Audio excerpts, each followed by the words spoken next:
नमस्कार दोस्तों, स्वागत है आप सभी का मेरे YouTube चैनल स्टेनो गुरु शिवा में। दोस्तों शुरू करते हैं आज की डिक्टेशन।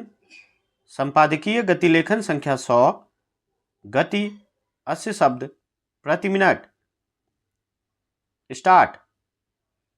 सरकारी स्कूलों में बच्चों के पोषण का स्तर बेहतर करने और कक्षाओं में उनकी उपस्थिति बढ़ाने के मकसद से मध्याह्न भोजन की महत्वाकांक्षी योजना चलाई जा रही है, मगर हिमाचल प्रदेश के कुल्लू जिले में ऐसे स्कूल भी हैं जहां के बच्चों को दोपहर का भोजन तो मिल रहा है, लेकिन वह सरकार की ओर से जारी धन के जरिए नहीं, बल्कि शिक्षकों के आपसी सहयोग या दुकानदारों से लिए गए उधार के सहारे।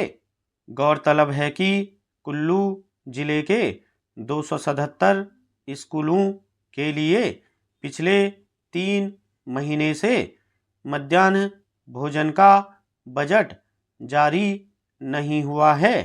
शिक्षकों को यह आशंका है कि अगर बच्चों को दोपहर का भोजन मुहैया न कराया जाए तो उनके खिलाफ विभागीय या निलंबन की कार्रवाई हो सकती है। वहीं बच्चों के पोषण के स्तर में कमी को लेकर भी सवाल उठ सकता है। ऐसे में इस इलाके में स्कूली बच्चों को उनके भरोसे छोड़ने के बजाय शिक्षकों ने अपने बीच आर्थिक सहयोग या फिर आसपास की दुकानों से उधार लेकर मध्याह्न भोजन किसी तरह जारी रखा हुआ है। इसमें कोई दो राय नहीं कि सरकारी बजट की राशि जारी न होने के बावजूद जो शिक्षक आपसी आर्थिक सहयोग के जरिए स्कूल में बच्चों को भोजन मुहैया करा रहे हैं, वे संवेदनशील हैं और अपनी जिम्मेदारी समझते हैं।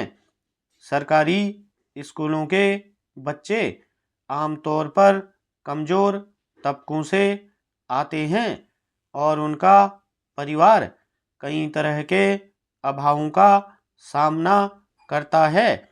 ऐसे में शिक्षकों ने बच्चों के मध्याह्न भोजन के लिए जिस स्तर पर सहयोग किया वह मानवीय पहल, प्रशंसा और प्रेरणा का एक सकारात्मक संदर्भ है।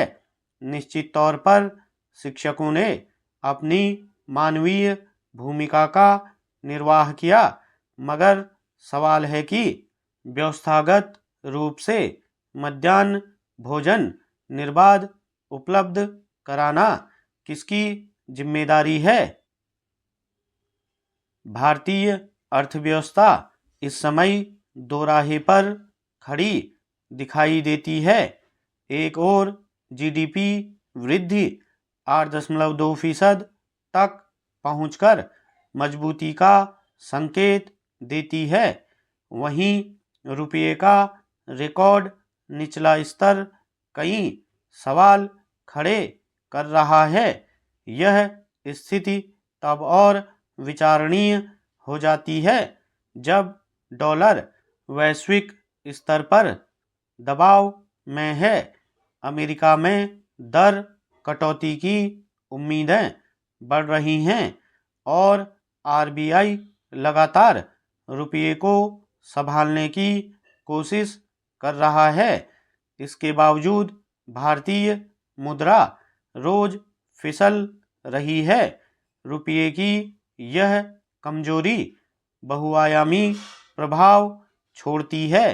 निर्यातकों के लिहाज से यह एक अवसर जैसा है, क्योंकि कमजोर रुपया भारतीय उत्पादों को वैश्विक बाजार में सस्ता बनाता है। वर्तमान परिस्थितियों में इसे राहत के रूप में देखा जा रहा है, क्योंकि अमेरिका द्वारा 50% तक बढ़ाए गए शुल्क ने भारत के निर्यात पर भारी दबाव डाला है। स्टॉप।